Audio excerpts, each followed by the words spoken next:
Good morning. നമ്മൾ ഇന്നത്തെ ഈ വീഡിയോയിൽ പറയുന്നത് accounting for hire purchase transaction. Hire purchase ട്രാൻസാക്ഷൻ്റെ അക്കൗണ്ടിങ് പ്രൊസീജിയറാണ് ഈ വീഡിയോയിൽ നമ്മൾ പറയുന്നത്. അതിൻ്റെ ചെറിയൊരു പാർട്ടാണ് നമ്മൾ ഈ വീഡിയോയിൽ പറയുന്നത്. അപ്പോൾ അതിൽ ഫസ്റ്റ് കേസായിട്ട് നമ്മൾ പറയുന്നത് ബുക്സ് ഓഫ് ഹയർ പർച്ചേസർ. നമുക്കറിയാം there are two parties in case of higher purchase system. That is higher purchaser and higher vendor. അല്ലേ, രണ്ട് പാർട്ടീസാണുള്ളത്. ഒന്ന് വാങ്ങുന്ന വ്യക്തി, ഹയർ പർച്ചേസർ, നമ്മളതിനെ ഹയർ എന്ന് പറഞ്ഞു. രണ്ടാമത്തെ പാർട്ടി ആരാണ്? ഗുഡ്സ് വിൽക്കുന്നയാൾ, അയാൾക്കാണെന്ന് പറയുക ഹയർ വെൻഡർ അല്ലെങ്കിൽ സെല്ലർ എന്ന് പറയുക. അപ്പോൾ നമ്മളിവിടെ ഫസ്റ്റ് കേസ് പറയുന്നത് in the books of the hire purchaser, വാങ്ങുന്ന വ്യക്തിയുടെ ബുക്സ് എങ്ങനെയാണ് പ്രിപ്പയർ ചെയ്യുന്നുള്ളതാണ് നമ്മൾ ഫസ്റ്റ് കേസ് പറയുന്നത്. There are 3 methods of recording hire purchase transaction in the books of the hire purchaser.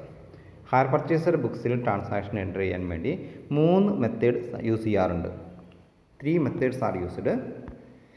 First one full cash price method. Second one actual cash price paid method. Third one interest suspense method. അപ്പോൾ 3 മെത്തേഡാണ് use ചെയ്യുക. ഒന്ന് full cash price method, രണ്ടാമത്തത് actual cash price paid method, മൂന്നാമത്തത് interest suspense method. ആ പേര് ഓർമ്മിച്ച് വെക്കുക. അപ്പോൾ അതിനെ ഫസ്റ്റ് മെത്തേഡാണ് നമ്മൾ അതിൻ്റെ എൻട്രീസാണ് നമ്മൾ ഇന്നത്തെ ഈ വീഡിയോയിൽ പറയുന്നത്. Full cash price method. Full cash price മെത്തേഡിൽ under this method the asset is recorded at full cash price. അതായത് ഇപ്പോൾ അസറ്റിൻ്റെ at the time of purchase itself, at the time of signing the agreement or at the time of purchase itself the full cash price of the asset is debited to concerned asset account. Okay, asset വാങ്ങുമ്പോൾ തന്നെ എന്ത് ചെയ്യും? കൊടുത്ത amount മാത്രമല്ല എന്ത് ചെയ്യുക, അസറ്റിൻ്റെ full cash price നമ്മൾ എന്ത് ചെയ്യുന്നുണ്ട്? അസറ്റ് അക്കൗണ്ട് ഡെബിറ്റ് ചെയ്യും. അല്ലേ, ഇപ്പോൾ നമ്മൾ അസറ്റ് വാങ്ങുമ്പോൾ അല്ലേ, asset account debit to hire vendor, asset account debit to hire vendor. അവിടെ അസറ്റ് അക്കൗണ്ട് നമ്മൾ എൻട്രീസ് ആൾ പറയുന്നുണ്ട്. അവിടെ അസറ്റ് അക്കൗണ്ട് നമ്മളിപ്പോൾ 50,000 അസറ്റാണ് വാങ്ങിയതെങ്കിൽ 50,000 എന്ത് ചെയ്യും?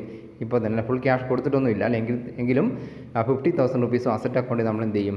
ഡെബിറ്റ് ചെയ്യും. അതാണ് ഫുൾ ക്യാഷ് പ്രൈസ് മെത്തേഡ് എന്ന് പറയുന്നത്. The full cash price of the asset is debited to asset account at the time of purchase itself. Okay, under this method this method treat the hire purchaser as the owner of the asset, not the actual owner, but it is assumed that അല്ലേ the purchaser as the owner. Asset നമ്മൾ സാധാരണ വാങ്ങുമ്പോൾ എന്താ എഴുതുക? അല്ലേ, ഇപ്പോൾ machinery വാങ്ങിയാൽ machinery account debit to cash അല്ലേ, എൻട്രി അങ്ങനെയാണ് വരിക. Machinery worth rupees 1 lakh purchased എന്ന എൻട്രി ആണെങ്കിൽ നമ്മൾ എൻട്രി എന്താ എഴുതുക? Machinery account debit to cash. ക്യാഷിനാണ് വാങ്ങിയത്, machinery account debit to cash എന്ന് എഴുതുക. അല്ലേ, മിഷനറി അക്കൗണ്ട് ഡെബിറ്റ് ആണ് 1 lakh ടു ക്യാഷ് 1 lakh. അല്ലേ, മിഷനറി അക്കൗണ്ട് 1 lakh റുപ്പീസ് നമ്മൾ എന്ത് ചെയ്യുന്നുണ്ട്? ഡെബിറ്റ് ചെയ്യുന്നുണ്ട്. അതേപോലെ തന്നെയാണ് ഇവിടെ എന്ത് ചെയ്യുന്നത്? ഫുൾ ക്യാഷ് പ്രൈസ് മെത്തേഡ് എന്ത് ചെയ്യുക? അസറ്റിൻ്റെ ഫുൾ ക്യാഷ് പ്രൈസ് നമ്മൾ ഫുൾ ക്യാഷ് കൊടുത്തില്ലെങ്കിലും എന്ത് ചെയ്യുക? ഫുൾ ക്യാഷ് പ്രൈസ് എന്ത് ചെയ്യും? അസറ്റ് അക്കൗണ്ടിൽ ഡെബിറ്റ് ചെയ്യും. അപ്പോൾ അതിൻ്റെ എൻട്രീസ് നോക്കാം. First one entries in the books of the hire purchaser ആണ് പറയുന്നത് നമ്മൾ. അതിന് ശേഷമാണ് ഹയർ വെൻഡറിൻ്റെ ചെയ്യുക. ആദ്യം ഹയർ പർച്ചേസ് നമ്മൾ കഴിഞ്ഞ ചാപ്റ്ററിൽ ലെസർ ചെയ്തതുപോലെ തന്നെ അവിടെ ആദ്യം ഹയർ പർച്ചേസറാണ് ചെയ്യുക, അതിന് ശേഷമായിരിക്കും ഹയർ വെൻഡറുടെ ബുക്സ് ചെയ്യുക. ഓക്കെ, അപ്പോൾ ആദ്യം ഹയർ പർച്ചേസർ ബുക്സിൽ ജേണൽ എൻട്രീസ് നോക്കാം. First entry when asset is acquired on hire purchase. Asset hire പർച്ചേസിൽ വാങ്ങിയാൽ നമ്മൾ പറഞ്ഞതാണ് asset account debit to hire vendor, asset account debited to hire vendor. Okay, asset അക്കൗണ്ടാണ് വാങ്ങിയത്, അസറ്റ് ഡെബിറ്റ് ചെയ്യണം to hire vendor. ഇപ്പോൾ 50,000 ആണെങ്കിൽ 50,000 അസറ്റ് 50,000 ക്യാഷ് പ്രൈസ് ഉള്ള അസറ്റ് ആണെങ്കിൽ എന്ത് ചെയ്യുക? 50,000 asset account debit 50,000 to hire vendor. Hire vendor കൊടുക്കാനുണ്ട്, അപ്പോൾ ഹയർ വെൻഡർ ക്രെഡിറ്റ് ചെയ്തു 50,000. ഓക്കെ, ദെൻ രണ്ടാമത്തെ entry when down payment is made. നമ്മൾ ഡൗൺ പേയ്മെൻറ്റ് കൊടുക്കുന്നു. For example 10,000 rupees down payment കൊടുക്കുന്നു. ഡൗൺ പേയ്മെൻറ്റ് കൊടുക്കുന്നു നമുക്ക് വിചാരിക്കാം. അപ്പോൾ ഡൗൺ പേയ്മെൻറ്റ് കൊടുക്കുമ്പോൾ എന്ത് ചെയ്യാം? 50,000 റുപ്പീസിൻ്റെ അസറ്റ് വാങ്ങി അതിൽ 10,000 റുപ്പീസ് നമ്മൾ ഡൗൺ പേയ്മെൻറ്റ് കൊടുക്കുന്നു. അപ്പോൾ ഡൗൺ പേയ്മെൻറ്റ് കൊടുക്കുമ്പോൾ hire vendor account debit to cash, hire vendor 10,000, hire vendor 10,000 to cash 10,000 down payment കൊടുക്കുമ്പോൾ. ഏതാണ് ഡൗൺ പേയ്മെൻറ്റ് എന്ന് പറഞ്ഞാൽ എന്താണെന്ന് അറിയാലോ? The amount paid at the time of signing the agreement or at the time of purchasing the asset or initial payments. Initial പേയ്മെൻറ്റാണെന്ന് പറയുന്നത് initial പേയ്മെൻറ്റ്സിനാണെന്ന് പറയുന്നത് down payment എന്ന് പറയുന്നത്. അപ്പോൾ 10,000 റുപ്പീസ് ഡൗൺ പേയ്മെൻറ്റ് കൊടുത്തു. Okay, 50,000 asset 10,000 rupees down payment കൊടുത്തു. ഇനി ബാക്കി എത്രയുണ്ട്? 40,000. അതാണ് ഇൻസ്റ്റാൾമെൻ്റ് ആയിട്ട് കൊടുക്കുക. ഇനി നെക്സ്റ്റ് വൺ മൂന്നാമത്തത് വെൻ ഇൻട്രസ്റ്റ് ബിക്കം ഡ്യൂ. അപ്പോൾ അസറ്റ് വാങ്ങുന്ന സമയത്ത് ഈ 2 എൻട്രീസാണ് വരിക. ഒന്ന് അസറ്റ് പർച്ചേസ് ചെയ്തതിൻ്റെ, രണ്ടാമത്തത് ഡൗൺ പേയ്മെൻറ്റ് കൊടുത്തതിൻ്റെതും. ഇനി എന്താണ്, ഇനി അടുത്ത ട്രാൻസാക്ഷൻസ് വരുമ്പോഴാണ് at the end of the first year അല്ലേ. At the end of the first year first instalment കൊടുക്കണം. When first instalment become due. First instalment due ആകുമ്പോഴാണ് അടുത്ത എൻട്രി വരുന്നത്. ഫസ്റ്റ് ഇൻസ്റ്റാൾമെൻറ്റ് ഡ്യൂ ആകുമ്പോൾ ആദ്യം എന്ത് ചെയ്യണം, ഇൻട്രസ്റ്റ് കാൽക്കുലേറ്റ് ചെയ്തിട്ട് ഇൻട്രസ്റ്റ് അക്കൗണ്ടിലേക്ക് മാറ്റണം. വെൻ ഇൻട്രസ്റ്റ് വിക്കം ഡ്യൂ, മൂന്നാമത്തെ എൻട്രി. വെൻ ഇൻട്രസ്റ്റ് വിക്കം ഡ്യൂ അല്ലേ. അപ്പോൾ ഓരോ ഇൻസ്റ്റാൾമെൻറ്റ് സമയത്താണ് ഇൻട്രസ്റ്റ് ഡ്യൂ ആകുന്നത്.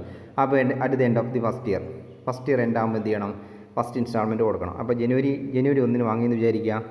ജനുവരി 1 അസറ്റ് വാങ്ങി, അപ്പോൾ ഡൗൺ പേയ്മെൻറ്റ് കൊടുത്തു. ഇനി ഡിസംബർ 31 ഫസ്റ്റ് ഇൻസ്റ്റാൾമെൻറ്റ് കൊടുക്കേണ്ടത്. ഇനി രണ്ടാമത്തെ വർഷം ഡിസംബർ 31 സെക്കൻഡ് ഇൻസ്റ്റാൾമെൻറ്റ് കൊടുക്കണം. ആ രീതിയിലാണ് എന്ത് ചെയ്യുന്നത്, പേയ്മെൻറ്റ്സ് കൊടുക്കേണ്ടത്. അപ്പോൾ 31 ഡിസംബർ ഫസ്റ്റ് ഇൻസ്റ്റാൾമെൻറ്റ് കൊടുക്കണം. ഫസ്റ്റ് ഇൻസ്റ്റാൾമെൻറ്റ് ഇൻട്രസ്റ്റ് ഡ്യൂ ആകുമ്പോൾ എൻട്രിയാണ് ഇത് പറഞ്ഞിരിക്കുന്നത്.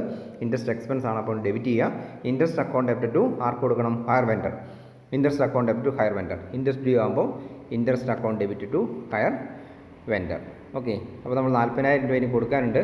നമ്മൾ പറഞ്ഞ എക്സാമ്പിളിൽ 40,000 റുപ്പീസ് കൊടുക്കാനുണ്ട്. ഈ 40,000 റുപ്പീസിൻ്റെ മേ ബി 10% ആണ് ഇൻട്രസ്റ്റ് എങ്കിൽ 10% ആണ് ഇൻട്രസ്റ്റ് എങ്കിൽ എന്ത് ചെയ്യുക, 4,000 റുപ്പീസ്. ഓക്കെ, 4,000 റുപ്പീസ് ഇൻട്രസ്റ്റ് കൊടുക്കണം. Interest account debtor 4,000 to hire vendor 4,000. Outstanding എത്രയാണോ ക്യാഷ് പ്രൈസ് ഉള്ളത് അതിൻ്റെയാണ് ഇൻട്രസ്റ്റ് കാൽക്കുലേറ്റ് ചെയ്യേണ്ടത്. ഇവിടെ 50,000 രൂപ അസറ്റ് വാങ്ങി 10,000 രൂപ ഡൗൺ പേയ്മെൻറ്റ് കൊടുത്തു. ബാക്കി 40,000 ആണ് എന്ത് ചെയ്തുള്ളത്, ഔട്ട്സ്റ്റാൻഡിങ് ഉള്ളത്. അപ്പോൾ 40,000-ന് 10%. ഓക്കെ, ഇവിടെ ഞാൻ 10% ഇൻട്രസ്റ്റ് ആയിട്ട് പറയുന്നു. അപ്പോൾ 40,000 10% 4,000 റുപ്പീസ് എന്ത് ചെയ്യണം, ഫസ്റ്റ് ഇയറിൽ ഇൻട്രസ്റ്റ് കൊടുക്കണം. ഓക്കെ. ഇനി അടുത്ത എൻട്രി നോക്കാം. When instalment is paid. Instalment കൊടുക്കുമ്പോൾ വേണ്ടി നോക്കാം. When instalment is paid. Instalment കൊടുക്കുമ്പം ആർക്കാണ് കൊടുക്കുന്നത്, ഹയർ വെൻഡർക്കാണ് കൊടുക്കുന്നത്. ഓക്കെ. അപ്പോൾ hire vendor account debit to cash. Hire vendor account debit to cash. അപ്പോൾ ഇവിടെ എത്ര എമൗണ്ട് കൊടുക്കണം, ഇൻസ്റ്റാൾമെൻറ്റ് എമൗണ്ട് 10,000 പ്ലസ് ഇൻട്രസ്റ്റ് 4,000. അപ്പോൾ ടോട്ടൽ 14,000 രൂപ. ഇൻസ്റ്റാൾമെൻറ്റ് 10,000 പ്ലസ് ഇൻട്രസ്റ്റ് 4,000, അപ്പോൾ 14,000. Hire vendor account debit to cash 14,000. Hire vendor account debit to cash 14,000. Okay. ഇനി എന്ത് ചെയ്യണം, ഫസ്റ്റ് ഇയർ ഡിപ്രീസിയേഷൻ ചാർജ് ചെയ്യണം അല്ലേ. ആദ്യത്തെ വർഷം ഒരു വർഷമായി, അപ്പോൾ എന്ത് ചെയ്യണം, അസറ്റിന് ഡിപ്രീസിയേഷൻ ചാർജ് ചെയ്യണം. അറിയാമല്ലോ, സാധാരണ common entry depreciation account debit to asset. Okay. ഇനി ഇൻട്രസ്റ്റ് P&L അക്കൗണ്ടിലേക്ക് മാറ്റണം. അടുത്ത എൻട്രി ഇൻട്രസ്റ്റ് എന്ത് ചെയ്യണം, P&L അക്കൗണ്ടിലേക്ക് മാറ്റണം. അറിയാമല്ലോ, P&L അക്കൗണ്ടിലേക്ക് ഡെബിറ്റ് ചെയ്യുകയാണ് ചെയ്യേണ്ടത്. ഇൻട്രസ്റ്റ് എക്സ്പെൻസ് ആണ്, അപ്പോൾ P&L account debit to interest. അതുപോലെ ഡിപ്രീസിയേഷനും P&L അക്കൗണ്ടിലേക്ക് ട്രാൻസ്ഫർ ചെയ്യണം. P&L account debit to depreciation. Okay. അത്ര എൻട്രിയാണ് വരിക. ഒരു വർഷം, ഒരു ഫസ്റ്റ് ഇൻസ്റ്റാൾമെൻറ്റ് കഴിഞ്ഞു. ഇനി രണ്ടാമത്തെ വർഷം അല്ലേ. അപ്പോൾ അതിൻ്റെ ഓർഡർ ഓർമ്മിച്ച് വെക്കുക. ഫസ്റ്റ് 2 എൻട്രി, അസറ്റ് വാങ്ങുന്ന സമയത്ത് 2 എൻട്രി. ഒന്ന് അസറ്റ് പർച്ചേസ് ചെയ്ത എൻട്രിയും ഡൗൺ പേയ്മെൻറ്റ് കൊടുത്ത എൻട്രിയും. ഇനി മറ്റ് വരുന്ന എൻട്രി എന്താണ്, ഓരോ ഇൻസ്റ്റാൾമെൻറ്റ് സമയത്താണ്. ഓരോ ഇൻസ്റ്റാൾമെൻറ്റ് സമയത്ത് വരുന്ന എൻട്രീസ് ഏതൊക്കെയാണ്, ഏതെൻട്രിയാണ്, ഈ പറഞ്ഞ മൂന്നാമത്തെ എൻട്രി മുതൽ ഇൻട്രസ്റ്റ് ഡ്യൂ ആവണം, ഇൻസ്റ്റാൾമെൻറ്റ് കൊടുക്കണം, ഡിപ്രീസിയേഷൻ ചാർജ് ചെയ്യണം, ഇൻട്രസ്റ്റ് P&L അക്കൗണ്ടിലേക്ക് മാറ്റണം, ഡിപ്രീസിയേഷൻ P&L അക്കൗണ്ടിലേക്ക് മാറ്റണം. ഓക്കെ. അപ്പോൾ അതാണ് ഫസ്റ്റ് ഇൻസ്റ്റാൾമെൻറ്റ് കഴിഞ്ഞു. ഇനി രണ്ടാമത്തെ ഇൻസ്റ്റാൾമെൻറ്റ് ഇത് വീണ്ടും റിപ്പീറ്റ് ചെയ്യണം. സെക്കൻഡ് ഇൻസ്റ്റാൾമെൻറ്റ് ഇൻട്രസ്റ്റ് ഡ്യൂ ആണ്. ഈ എൻട്രി മുതൽ വീണ്ടും റിപ്പീറ്റ് ചെയ്യാം. സെക്കൻഡ് ഇൻസ്റ്റാൾമെൻറ്റ് ഇൻട്രസ്റ്റ് ഡ്യൂ ആവും. സെക്കൻഡ് ഇൻസ്റ്റാൾമെൻറ്റ് കൊടുക്കണം. ദെൻ ഡിപ്രീസിയേഷൻ ചാർജ് ചെയ്യണം. P&L അക്കൗണ്ടിലേക്ക് ഇൻട്രസ്റ്റും ഡിപ്രീസിയേഷനും ട്രാൻസ്ഫർ ചെയ്യണം. ഇനി എത്ര ഇൻസ്റ്റാൾമെൻറ്റ് ഉണ്ടോ, നമുക്ക് ക്വസ്റ്റ്യൻ എത്ര ഇൻസ്റ്റാൾമെൻറ്റ് വരെയാണ് തന്നിരിക്കുന്നത്, ആ ഇൻസ്റ്റാൾമെൻറ്റ് വരെയുള്ള എൻട്രീസ് എന്ത് ചെയ്യണം, ഓരോ വർഷത്തെ എന്ത് ചെയ്യണം, റിപ്പീറ്റ് ചെയ്തിട്ട് ഇപ്പോൾ 4 ഇൻസ്റ്റാൾമെൻറ്റ് ഉണ്ടെങ്കിൽ 4 പ്രാവശ്യം ഇത് റിപ്പീറ്റ് ചെയ്യണം. 4 പ്രാവശ്യം എമൗണ്ട് വ്യത്യാസം ഉണ്ടാകും, ചെറിയ മാറി വരും. ഇൻട്രസ്റ്റ് കുറയും അല്ലേ. ഓരോ ഇൻസ്റ്റാൾമെൻറ്റ് കൊടുക്കുന്നതനുസരിച്ച് ഇൻട്രസ്റ്റ് കുറഞ്ഞ് വരും. ഓക്കെ. ആ രീതിയിൽ വേണം എന്ത് ചെയ്യാൻ, എൻട്രീസ് എഴുതാൻ. അപ്പോൾ എന്ത് ചെയ്യാം, ഈ എൻട്രീസും ഓർമ്മിച്ച് വെക്കുക. ഓക്കെ.